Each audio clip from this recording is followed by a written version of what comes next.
Emma Collins had worked at the Glass Garden for nearly 4 years.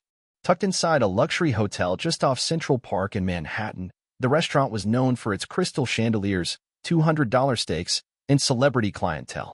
Emma, however, was invisible, a part of the background. Fast, polite, professional, but never seen. She liked it that way.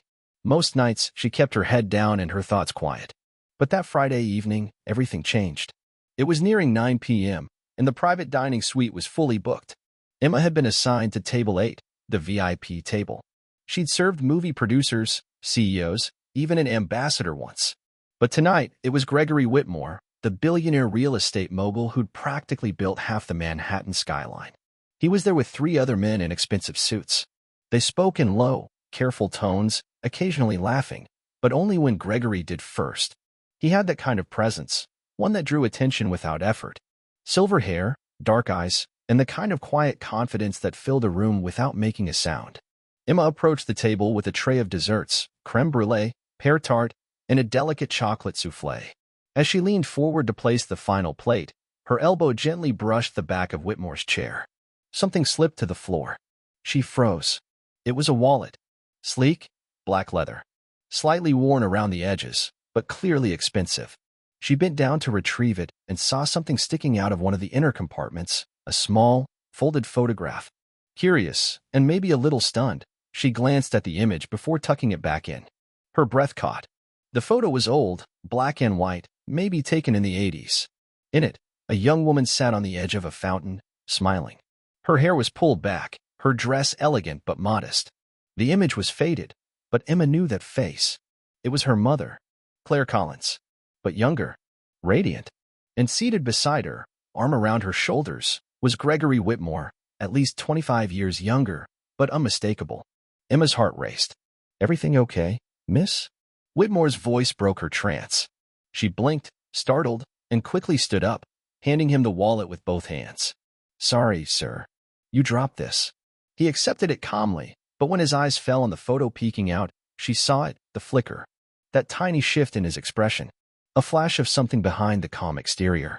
His fingers slid the photo back inside and shut the wallet slowly. "Thank you," he said, his tone even, his gaze lingering on her for just a second longer than necessary. Emma nodded politely and turned away, her mind in chaos. She finished her shift in a daze, her hands moving through the motions while her thoughts spiraled. What was her mother doing in a photograph in Gregory Whitmore's wallet? Claire had always told her she worked as a bookkeeper for small firms. Her life, according to every story Emma had heard, was practical, quiet, uncomplicated. There had never been any mention of billionaires. No hint of past romance or secret lives. She waited until the restaurant emptied out, then changed quickly and rushed into the cold night air. The city was buzzing, bright, noisy. But inside her, there was only one sound, the pounding of her own heart. By the time she reached her small Brooklyn apartment, she was shaking. She dropped her bag, kicked off her shoes, and collapsed onto the couch. She pulled out her phone and stared at it for a long moment. Then she dialed. "Mom? Hey, are you home tomorrow?" "Of course, honey. Why?" "I need to talk to you. In person." A pause. "Is everything all right?" "I'm not sure." "All right. Come by for lunch, okay? I'll make your favorite." Emma hesitated, then said softly, "Okay. Thanks, Mom." She hung up and sat in the dark, staring at the ceiling. Her mother had always been her anchor.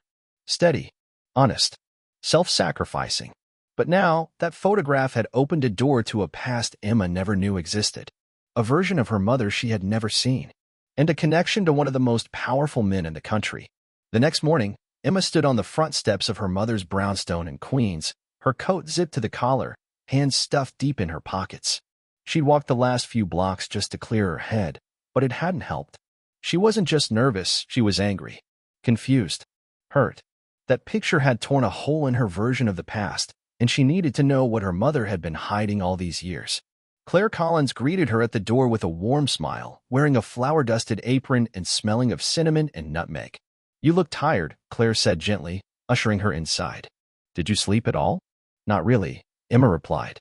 They sat at the kitchen table, a pot of tea between them and a fresh loaf of banana bread cooling nearby. The house was exactly the way it had always been, calm, cozy, filled with the comfort of a life Emma thought she understood. But today, it felt like a stranger's home. Emma didn't touch her tea. I saw a photograph last night, she began quietly. At work. It fell out of a customer's wallet. Claire's hands froze mid-motion as she reached for the sugar bowl. A photo, she asked, trying to sound casual. Of you, Emma said. And Gregory Whitmore. Claire's eyes lifted slowly. And just like that, Emma saw it. The recognition. The guilt. The history rushing back all at once. The silence stretched between them, sharp and heavy. I didn't imagine it, Emma added. It was you. Claire leaned back in her chair, took a deep breath, and closed her eyes for a moment, as if gathering courage. No, she said finally. You didn't imagine it. Emma's throat tightened. You told me you were just a bookkeeper. That your life was simple. I told you the part one thought you needed to know, Claire replied, her voice steady but quiet. The rest, I buried. A long time ago. Emma's voice rose. You were with him. Why didn't you ever tell me? Claire looked at her daughter, her expression unreadable. Because I didn't want that man to define you. Or me. Emma stood and began pacing the small kitchen, trying to breathe. You lied to me my whole life. I protected you, Claire snapped, her voice suddenly sharper. You don't know what it was like back then. Gregory came from money. Power. I was never meant to be part of his world. And once his family found out about us, things changed. Emma froze. What do you mean? Claire looked away. They didn't want me around. I was a liability. A distraction. I was warned. And when I became pregnant with you, I knew I had to leave. Before you were dragged into something ugly. Emma blinked, trying to absorb what she was hearing. You left without telling him? I tried, Claire said. I wrote him letters. I called. But I was cut off. It was clear they didn't want me, or you, in his life. And honestly, after everything, I didn't want him in yours either. Emma sat back down, stunned. So he doesn't know about me? Claire hesitated. I think he suspects. But I never confirmed it. And he never came looking. Emma swallowed hard. Her entire identity felt like it was unraveling. If what her mother was saying was true, then Gregory Whitmore might be her father. And he might have known, at least partially, all along. He carries a photo of you, she said finally. Still, after all these years. Claire's eyes softened, but her voice remained steady. I know what we had was real. But it wasn't enough to survive his world. Emma looked at her mother, this woman she had loved and trusted all her life, and realized for the first time that she had lived through something quietly heartbreaking. Something that had shaped both their lives without ever being spoken aloud. But she also knew something else. She couldn't ignore it. I need to know more, she said firmly. All of it. And I need to talk to him. Claire paled. Emma, no.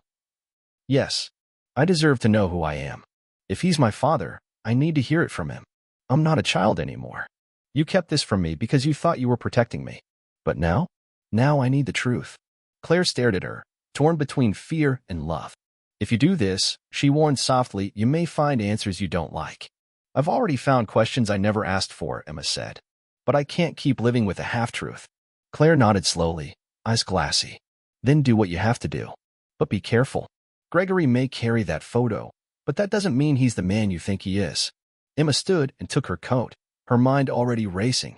She didn't know where this would lead, but the past had found her, and she wasn't going to look away anymore. 2 days later, Emma found herself standing in the attic of her mother's brownstone. Dust floated in the air, catching the morning light that slipped through the small window. She hadn't been up there in years, not since high school. But now she was searching for anything that might explain how Claire Collins had once been Marissa Dale, the elegant woman in the photograph beside Gregory Whitmore. Near the back wall, behind an old suitcase and a broken lamp, she found it, a simple, battered storage box with a faded sticker labeled personal. Emma hesitated. Then, with steady hands, she opened it. Inside were envelopes filled with letters, a few yellowing photographs, and a small black velvet pouch. She set the letters aside, drawn immediately to the pouch. When she opened it, a key slipped into her palm, shiny brass, cold, and engraved with the initials GW. Her heart pounded. She sifted through the contents more carefully. One envelope was marked with a name she didn't recognize, the Whitmore Building, Penthouse 32C. It was dated 1993. Under it, tucked between 2 letters, was a note written in careful cursive. If you ever want to remember what we were, the key still works. There it was. A private address in Midtown, written in her mother's handwriting.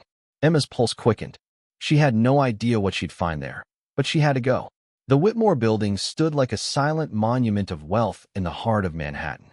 It was tall, sleek, and guarded by a man in a dark suit who barely blinked when Emma walked past him. She wasn't sure why he didn't stop her. Maybe confidence looked like belonging. She rode the elevator to the 32nd floor, then walked slowly to the final door at the end of the hall. Penthouse 32C. The hallway smelled of fresh paint and wood polish. Everything was spotless. She looked down at the key in her hand, took a breath, then slid it into the lock. It turned with a soft click. Emma pushed the door open and stepped inside.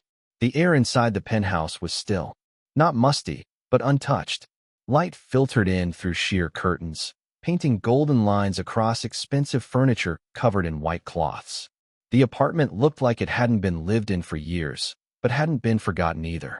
She moved cautiously, taking in the grand piano, the marble fireplace, the high ceilings and polished floors. On a side table near the window sat a single object uncovered, a framed photograph. Emma froze. It was her mother, again as Marissa Dale, dressed in a sleek midnight blue gown, standing at Gregory Whitmore's side at what looked like a formal gala. They were smiling, their bodies close, his hand resting gently on her back. She picked it up, her fingers trembling. Who had left it here like this? Why hadn't Gregory cleared this place out if that part of his life was over? Emma wandered into the bedroom. There, in a drawer, she found shirts still folded, ties neatly rolled. She pulled open a closet door and found tailored suits, perfectly spaced on hangers. This wasn't just a forgotten place. It was a memory carefully preserved. Someone still came here, and that someone was Gregory Whitmore. In the back of the closet, behind a row of jackets, she found a narrow wooden box. Inside it, a stack of letters, and at the very bottom, a handwritten journal. Her hands shook as she opened it. The first page was dated the same year she was born. Marissa left today. She didn't say goodbye. She just disappeared. I think her silence is meant to protect me. Or maybe she knew this world would never truly let us be together. I was weak. I let her go. Emma flipped through more entries, short, reflective, careful. Then she found one that nearly stopped her heart. Sometimes I think about the child she might have had. She never told me, but I wonder. I see her face in strangers, in elevators, in cafes. And then last week, I saw her again. Not Marissa, a young woman. Same eyes, same mouth, working in my restaurant. I can't explain it, but I felt it. A pull. Emma sat down. He had recognized her. He suspected the truth, and he'd said nothing. She pressed the journal to her chest, overwhelmed by everything crashing into her at once. Her mother had walked away to protect her. Gregory had let her go, but never truly moved on. And now, Emma was standing in the ruins of a love story that had shaped her life without her ever knowing. She looked out the window at the skyline. Her fingers closed around the key again. This was no longer just about her mother's past. It was about her own future, and she was ready to face it, even if it meant looking Gregory Whitmore in the eye and demanding the truth. Emma didn't sleep that night. She sat on her bed with the journal open beside her, the framed photo on her desk, and the key still in her hand, though she no longer needed it. What she needed now was answers. The next morning, she called Whitmore Enterprises, posing as someone from his private estate office. She requested a brief meeting, claimed it was urgent, and used the kind of calm tone that didn't raise suspicion. The assistant hesitated but gave her a window, 15 minutes. Noon. Be on time. Emma was. The Whitmore building in Midtown looked even more intimidating in daylight. Glass, steel, and power. The security guard barely glanced at her as she passed through the lobby. A few minutes later, she stood in front of Gregory Whitmore's private office, heart pounding, palms sweating. The door opened. He was seated behind a sleek mahogany desk, looking over a folder. He didn't look up until the assistant announced her name. Miss Collins. He paused. Recognition flickered across his face. Emma, he said slowly. Of course. He gestured for her to sit, calm and composed as always. But something in his eyes told her he already knew why she was here. She sat without speaking. He closed the folder, placed it aside, and folded his hands in front of him. I take it this isn't about real estate. No, Emma said. It's about the photograph. The one I saw fall out of your wallet. He tilted his head slightly, but didn't deny it. You recognized her. She's my mother. A long silence followed. Gregory let out a slow breath. Claire. Emma blinked. She hadn't heard anyone else say her mother's name like that before. Soft. Personal. Like it still meant something. She used to go by Marissa Dale, Emma added. Gregory nodded, his voice quieter now. Yes. She did. Emma leaned forward. Why do you still carry that picture? Gregory didn't answer right away. He looked toward the window, as if searching for something he'd lost a long time ago. Because I never stopped wondering what might have happened if I'd fought harder. Emma watched him, uncertain whether to believe him or not. Did you know about me? She asked directly. That she had a child? He turned back to her. This time, the composure cracked just slightly. I suspected, he said honestly. There were signs. And when I saw you, I had a feeling. But your mother made her choice. She disappeared. And when I finally found her again, years later, she made it very clear I wasn't welcome. Emma crossed her arms. So you just stayed away. I respected her wishes, he replied, his voice firm but not defensive. She wanted to raise you in peace, away from everything my name would bring. I didn't agree, but I understood. You could have reached out. I deserve to know who I am. Gregory sat forward slightly. You're right. But I wasn't sure what would be better for you or for her. The world I live in, it devours people like me. And people like your mother. I didn't want that for you. Emma opened her bag and pulled out the journal. She placed it gently on the table. I found this. In the penthouse. He stared at it. So you went there? I had to. I needed to see the truth for myself. And I did. Gregory's jaw tensed. His hand hovered over the journal, but he didn't touch it. She meant everything to me, he said quietly. But timing and pressure, they changed us. I didn't protect her the way I should have. Emma's voice softened, but only slightly. And now? What happens now? Gregory looked at her with a kind of awe, like seeing something he'd only imagined for years. Now, I want to be honest with you. I won't pretend I can undo the past. But if you'll let me, I'd like to be part of your life. However you choose. Emma hesitated. There were so many things she still didn't understand. So many years lost. But there was something in his voice that felt real. In the journal, she asked, the parts about the company, about the contracts, the shady deals, are they true? His expression darkened slightly. That was another lifetime. My father's legacy. I've spent the last 15 years cleaning it up. But yes, there are things in that journal that could hurt people, including me. Then why keep it? He shrugged slightly. Because some truths need to be remembered, even if they stay hidden. Emma stood up, slowly. I'm not here to destroy you, Mr. Whitmore. I just wanted to know the truth. And now, I do. He nodded, rising as well. Call me Gregory. She looked at him for a moment, then gave a small nod. Okay, Gregory. She turned to leave. But just before she reached the door, his voice stopped her. You have her strength, you know, and her eyes. Emma paused, then walked out, still uncertain, but no longer afraid. Emma walked for hours after leaving Gregory Whitmore's office. The city felt colder than usual. Cars passed, people rushed by, and yet everything felt distant, disconnected, like the world was still spinning, but she had slipped out of sync. She hadn't decided yet what she would do with the journal. It was still in her bag, heavy not because of weight, but because of what it contained. A record of transactions, handwritten names, details of shell companies, mentions of political contributions that sounded eerily like bribes. Some of it was old, but some, not so much. It was a quiet legacy of power, corruption, and choices made behind gold doors. And whether Gregory had cleaned up his empire or not, Emma now held evidence that could ignite a scandal, if not worse. Later that night, she returned to her mother's brownstone in Queens. Claire was already waiting by the window when she arrived. How did it go? She asked carefully. Emma set her coat down and stared at her mother. You were right, she said softly. It wasn't going to be easy. But he told me the truth. Most of it. Claire's eyes searched her daughter's face. And Emma hesitated. He wants to be part of my life. He says he regrets letting you go. Claire let out a quiet, bitter laugh. I bet he does. Emma walked into the kitchen and placed the journal on the table between them. I found this. In the penthouse. Claire paled. You shouldn't have gone there. I had to. Emma opened the journal and turned to the page with the signed contract. She slid it forward so Claire could see the date. 1992, the year Claire left. This was the kind of deal he was making while you were pregnant with me. Claire didn't touch the page. Her voice was low, almost shaking. His family built their world on secrets like that, and I wasn't going to let you grow up in it. Emma sat across from her. I believe you. But here's the thing. I have this now. and I have a decision to make. Claire looked up, alarmed. You're not thinking of going to the press? Emma shook her head. Not yet, but I went to see someone today. A man named Raymond Spencer. He used to work for Gregory's father. He was a personal driver, assistant, fixer. He remembers you. And he remembers this contract. Claire closed her eyes slowly. Raymond was one of the few decent ones left in that world.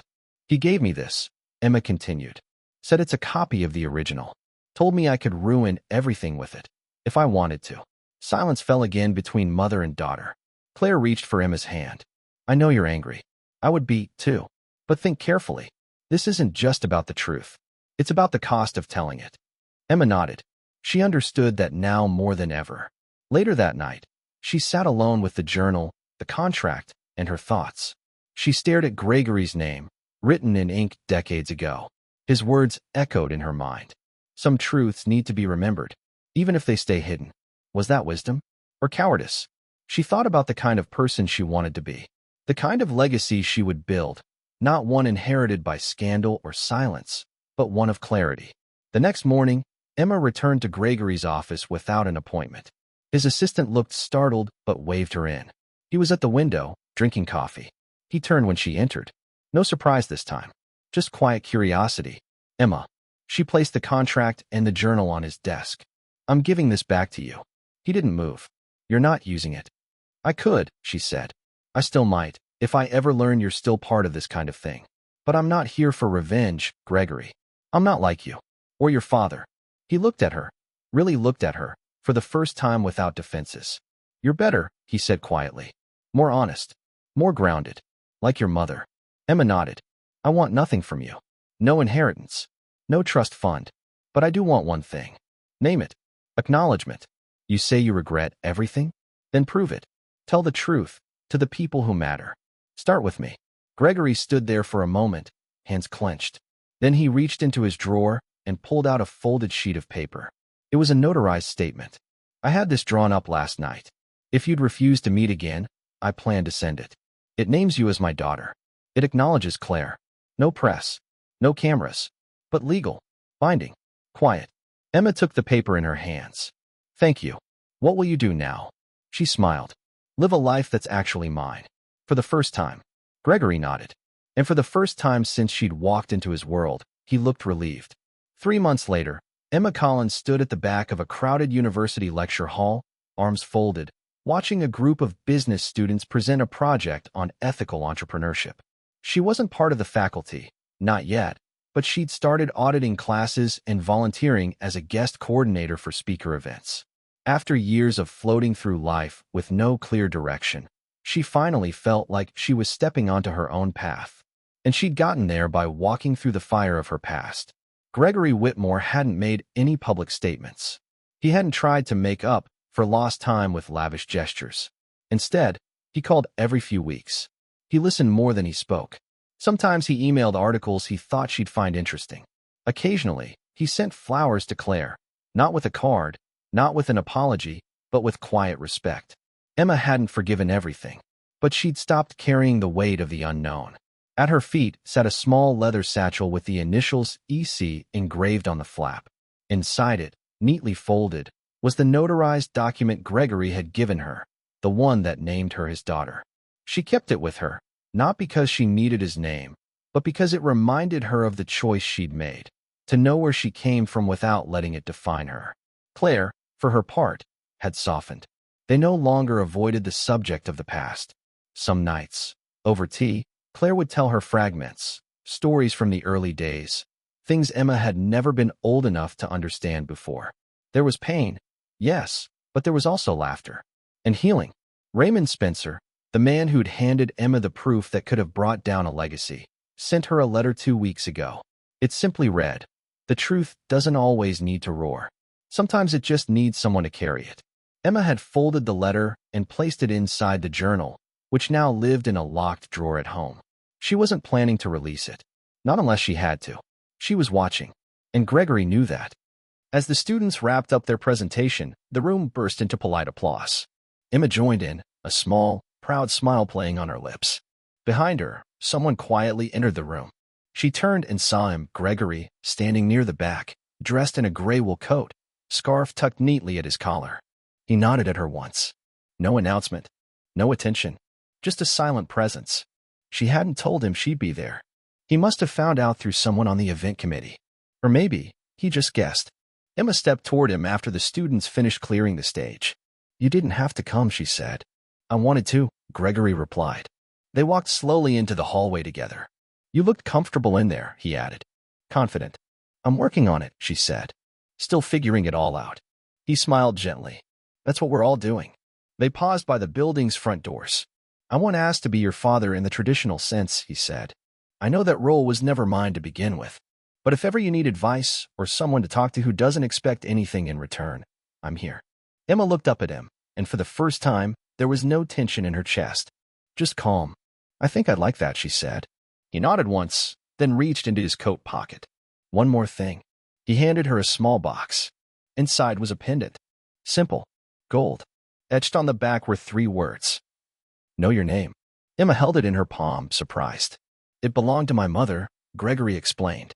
She wore it as a girl. I kept it after she passed. I think she'd want you to have it. Emma looked at the words again. A name wasn't just something you were given. It was something you built, carried, lived by. And hers, finally, felt whole. She smiled and closed the box. Thank you, she whispered.